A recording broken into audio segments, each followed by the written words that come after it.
Stability training can really be broken down into three main categories: anti-extension, anti-rotation, and anti-lateral flexion. We train anti-extension through plank variations, rollout variations, TRX fallouts, those types of exercises. We train anti-rotation through exercises such as belly presses, whether they be from a tall kneeling position, a half kneeling position, a standing position. We train it through chops and lifts, again, from a tall kneeling, half kneeling, or from a standing position.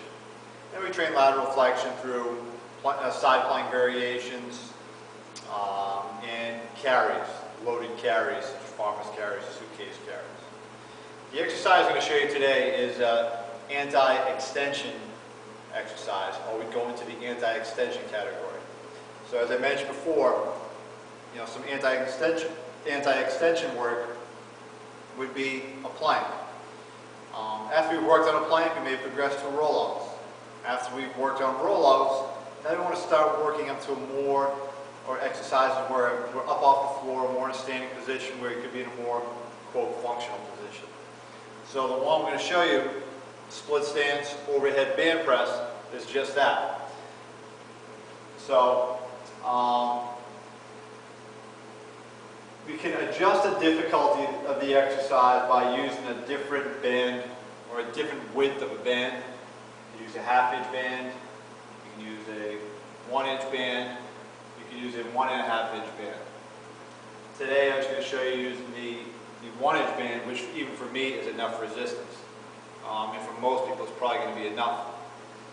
So I'm going to anchor the band to a high point. I'm going to face away from that high point. Okay, I'm going to step forward a little bit. I'm going to get some resistance in that band. I'm going to go into a split stance.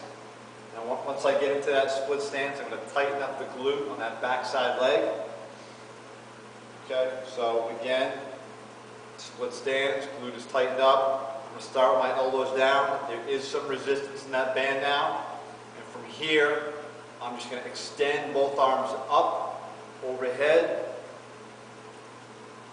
And then we'll bring both arms back down. Bring those elbows back by the side.